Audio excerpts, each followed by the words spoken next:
We knew it was going to be a hot one, Maddie. It didn't. Fortunately, practice is in the morning because it's getting toasty now, but everybody's off the field. You could feel a difference from yesterday. It wasn't oppressive, but it was definitely warmer. You felt it out there, and you wisely went with the veteran sleeveless move today to stay cool. I was going and I went white shirt, and I went white bottoms. So I'm not touching the color black on a day like today. Yeah, don't want to retain any of that extra heat. On the field, I would say that there were stretches where the Bills' passing game looked crisp, particularly in the intermediate areas, which is where Josh typically went with the ball for most of the practice today. That didn't last throughout the practice, but I think it took a step forward from where it was yesterday when Christian Benford was knocking everything out of the air. Yeah. Yesterday, they did so much work in the red zone. Those windows are so much tighter. It's your first day getting back on the field, so it seemed like yesterday the defense kind of took the day, and the offense had their spots, but it was trading it with defensive plays. It never seemed like the offense got in a good rhythm yesterday. Today, not in the red zone as much, so you have a lot more of the field to work with, and I saw some good stuff from wide receivers like Keon Coleman, Khalil Shakir. Elijah Moore had a nice catch near the sideline, extending his body out to make the catch. But the defense did have some notable plays as well. Yeah, Shaq Thompson got some more time because Dorian Williams left practice early. Also leaving practice early was A.J. Epinesa, which led to Michael Hoyt getting some more practice time because of that. And we probably won't know the nature of the ailments suffered by Epinesa and Williams until maybe as late as Monday, because that's the next scheduled time that Coach McDermott is set to address the media. Maybe it's revealed, through the PR department if one of the media members asks. So we'll see if that trickles out in the next day or so. Hopefully it's not serious for either of those players. But Hoyt took advantage. He blew up one play on a misdirection. Josh fakes the handoff to the left and then rolls out to his right, and he ran right.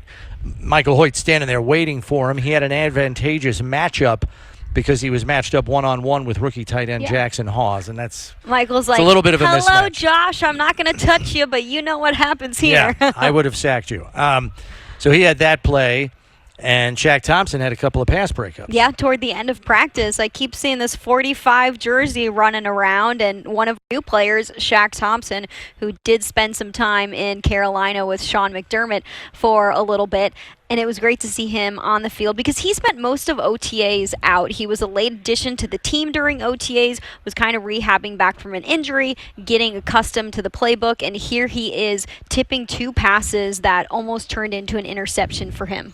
Yeah, and for our listeners or viewers that don't know his history, he's coming off an Achilles injury, which he's now more than a year removed from, if I remember right. So I think the hope is if he can just recapture close to what he was as a difference playmaking linebacker for Carolina for all those years, he could find a depth role, I think, on this roster, because I think we saw what happened in the 2023 season. When you didn't have Milano most of the year, Bernard gets hurt in the playoffs, Dorian Williams is a rookie, and Balin Spector even gets hurt. And now you're down to A.J. Klein coming off the couch to play for you against the Kansas City Chiefs in the AFC Divisional Playoff. It's not an ideal scenario. I think there was a concerted effort to get deeper there. I think Joe Andreessen has helped in that regard. And I think Shaq Thompson is here to see if he can serve in a depth role as well. And I would say today was an encouraging sign. We'll see where it goes. One of the spots on the roster before Shaq Thompson got added to the linebackers room, a lot of people had talked about maybe a veteran linebacker, a presence in that room, somebody who has spent a lot of time in the league could be beneficial because you do still have younger players there in Joe Andreessen and Eddie Ulofoshio. And yes, Terrell Bernard is a captain, but he can still learn things from older players. So the Bills go out and they get somebody like Shaq Thompson. I think that answered a question. I remember it was a One Bills Live topic one of the days that you and Steve were kind of picking apart the roster. What is still needed? Yeah, and I think a depth, if you can get a veteran that can be a depth piece for you, that's a valuable thing to have. Before we go any further, we should tell you we have a jam-packed show for you today. We'll have the Governor, Kathy Hochul, on with us in a little bit. She was visiting training camp here today. She also had an initiative with some kids, so we'll talk to her about that, along with the signing of Dacia's Law, which has a tie-in with AED equipment being in schools. It represents the emergency response plan that is going to be mandated for all K-12 schools going forward. So we'll talk to her about that as well. And then, bottom of the hour, about 25 minutes time, we're going to catch up with everybody's MVP, Josh Allen. And he answered a lot of the football questions yesterday in his press conference, which we aired here on One Bills Live. So we're going to have a little bit of a lighter conversation, maybe talk to him about his golf game a little bit, how he spent his offseason, which, as we know, was full of one important activity, a wedding and a honeymoon, among other things. So we'll catch up with Josh on some of the lighter things going on in his life, see where maybe he traveled a little bit here in the offseason. So we'll check that out with Josh at the bottom of the hour. And then second hour of the show, we'll have some press conference commentary from Dion Dawkins and James Cook. Be interested to hear how James is feeling after 2 days on the practice field. He arguably had the biggest play of practice today. It looked like a very simple, harmless swing pass out on the left side of the formation. They used misdirection on that play, threw it out to Cook, and he got a great open field block from Reggie Gilliam on the only defender on that side of the field, and he was gone down the sideline. I kind of lost sight of him because he ran behind a bunch of people along the sideline, but I thought he had a shot at the end zone. It would have been a 50-plus yard touchdown. I was standing right where the play kind of broke apart, and he ran open after Reggie Gilliam blocked for him. And it seems like James Cook would have made it to the end zone. It's always tough to tell right now. You're not in pads. You're not tackling. You're not even really doing any thud. So it was great to see him get out there and have that play. He's also had some nice vision in the first 2 days of training camp practices, has hit some nice holes. He looks smooth. Brandon Beane talked about what he's seen out of James Cook thus far, and Beane said Cook looks strong. He is here to work. That's what Cook has done in the last 2 days. Yeah, so encouraging signs from him. So we'll hear from him in the second hour of the show as he answers questions of the media. Here's one other observation I've had, Maddie, and it's due mainly to the absence of Dawson Knox because of the hamstring injury, but we're seeing Zach Davidson featured in the passing game more because Knox is out, and we're seeing rookie Jackson Hawes more as the tight end up on the line, the traditional tight end position. He's getting a lot of blocking assignments. The Michael Hoyt one didn't go so well, but I think he's held his own for the most part through the first 2 days. He's literally learning on the fly, going against the best competition this roster has to offer on the defensive side of the ball. It's the reason I find it interesting is because the coaching staff is throwing him in the deep end of the pool and say, let's see you swim. You don't do that with everybody. They try to get an assessment through the course of the spring. Hey, what can this guy handle? Let's see if he can handle a little bit more. Clearly, he's an intelligent player. And the guy went to Yale, for God's sakes, and then he went to Georgia Tech for a master's after that. So he's a smart guy.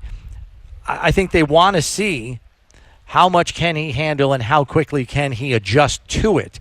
So it's a player to keep an eye on if you're coming to training camp because he's getting a lot of opportunities for a rookie fifth-round pick. That spot is a sneaky competition in training camp, and we'll see how it evolves throughout training camp. But you have Zach Davidson, who's been here for a while and had a really good training camp last year. There were some catches that he had. And yes, Zach Davidson and Jackson Hawes, a little bit different body type, doing some different things on the field. But Jackson Hawes has gotten his opportunities already through camp.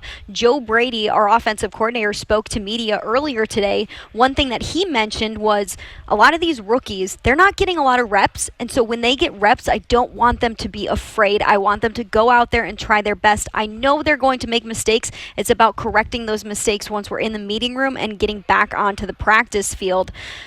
So him kind of getting thrown into the deep end, like you said, that means they've already seen something in Hawes that says, we trust you to have more than just a couple of reps during practices. Right, and we should also remind ourselves, Quentin Morris is no longer here, a guy who manned the quote-unquote third tight end position for the last 3 seasons.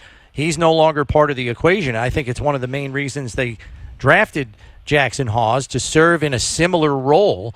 So in many ways, they kind of have to get him ready Yes. for regular season football as soon as possible because, it's a little over a month away, and you got to get him as many reps as you possibly can because as talented as Zach Davidson is as a pass catcher, I don't think he has rounded his full game into form. Like his blocking ability and his work at the line of scrimmage has not yet reached his level of ability as a pass catcher. So he's still working on that. I think they want Hawes to prove he can be the inline blocking guy, a player you got on the field in 12 personnel or even 13 personnel to do some of that dirty work. And Hawes, you speak to him, you hear his press conference after he got drafted doing the dirty works. It's something that you think goes hand in hand based on what he said. Yeah, he enjoys it. You can tell. He enjoys the violence in the game of football. I spoke with someone, I can't remember, who knows Jackson Hawes and knew him in college football and said, you guys got a really impressive player when it comes to the mentality that you need to play with to play this game at a high level. And some of the draft gurus were even saying he's the best blocking tight end in the draft class. We'll see if that proves to be the case. He's certainly getting more than his fair share of opportunities.